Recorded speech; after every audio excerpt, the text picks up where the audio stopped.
water is a theme in today's readings. We have got water in the obvious aftermath of a flood in Genesis. We have water of baptism in the Gospel of Mark. And 1 Peter references back to both of them. Today we're going to talk about maybe one of the not quite as obvious references to water in Genesis today.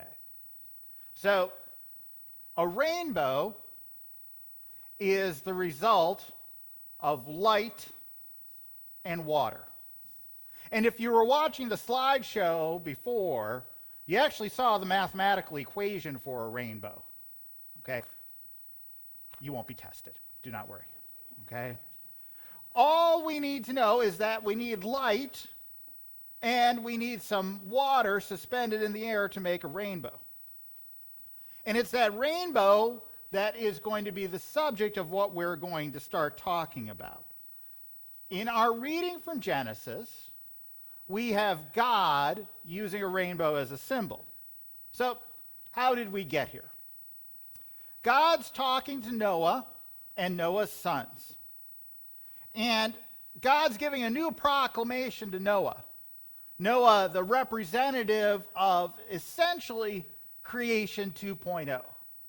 And God, the creator and the destroyer of the world, is proclaiming that God is now the God of the rainbow. The God of the rainbow. So how do we get to Noah and this covenant of the rainbow? The story of the flood occurs in chapter 6 of the first book of the Bible. So, here's a short summary of how we got here, okay? We start off with the first creation story, where God makes the world and various human beings. Then we go to the second creation story, where God makes the world and Adam and Eve. Then we get Adam and Eve being tempted. We have what we call the fall, the first sin. Adam and Eve are sent out of the garden. And then we go to another kind of terrible story where Cain and Abel, through envy and violence, end up becoming the first murder. Cain gets sent out of the garden with a mark on his head that says, hey, we're going to leave Cain alone. Then we have just a bunch of genealogies where people live to like hundreds of years old. And finally, this strange little reference to what the Bible calls the Nephilim, people that are the sons of humans and sons of God, and we never hear anything about it again except for references. So, a lot of mystery. And then we get to the flood. So, God declares and says, I am weary of these humans that have been created. All they do is think of evil. So God's going to start over. And he decides to start over by picking, although I'm sure sometimes Noah thought maybe he was being picked on too. So he's picking Noah, and God describes Noah as someone who stands upright and righteous in the midst of others. Okay? So tells Noah, build the ark. Then we have this imagery of the ark and the beginning of the flood. And this imagery really depends on your imagination, on what's stuck in your imagination. So if in your imagination, maybe it goes to a board, a plank going up to this boat that kind of looks like a Midwestern barn, and all of these animals are walking up 2 by 2. Maybe that's your vision of Noah's flood. Or maybe your vision is closer to the movie by Darren Aronofsky, starring Russell Crowe, where all the water is coming down and destroying all the people. You know, both are imaginations of what the ark looked like. So we have that. The world gets flooded. Noah comes out of the ark after finding land and is thankful to God. So how is Noah thankful to God? Noah takes some animals and sacrifices them. And here, I'm just going to take a little small diversion in the Bible here, okay? In the Bible, it says that Noah took clean animals. Now, this is interesting. This is really interesting to, if you've got a little Bible nerd in you, this is really interesting. Because up until this time, we don't know what a clean animal is. If you're starting to read the Bible just from Genesis, what does a clean animal mean? Now, later on in the Bible, we learn all about clean and unclean. So whoever wrote this down at this point, the story of Noah that was going around for a while, they decided, these have to be clean animals because we can't sacrifice anything that's not clean to God. Makes perfect sense. But if you're reading from day one, you're like, what's a clean animal? All right, back from the diversion. For those of you who are like, I'm not going down any Bible nerd path with that guy, come on back. We're back now. Okay, so we're at what I think is the most true part of the flood story. And I'm not talking about proving where the ark landed or anything. I'm talking about a true nature of God. Because what we see with God right now, the God of the rainbow, is the God of mercy. Because no matter how we talk about why God did this, God comes up with a covenant, a promise, a contract, if you will, but a contract that God's going to follow no matter what we do. And this contract is I'm not going to do this ever again. I am never going to flood the world. Never. And that is going to be the promise. And how does God create this promise? He creates a rainbow.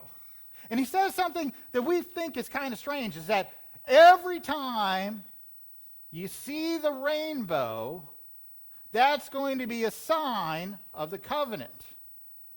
And the Bible also says something that we think might be kind of strange.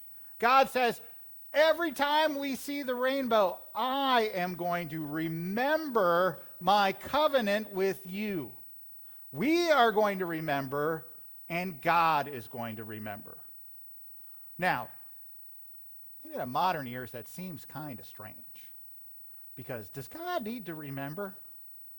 Well, maybe God doesn't need to remember, but we certainly do. And maybe God's trying to just become closer to his creation and says, I'm going to remember too. We're all going to remember together this promise of never destroying the earth again. That's going to bring us together.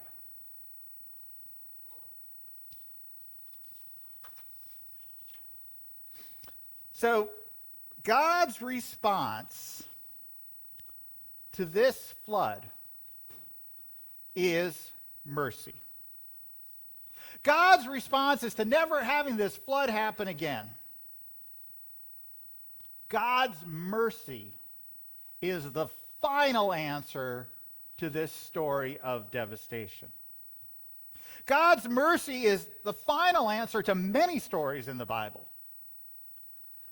God's mercy is the final answer to the world, and it is our hope.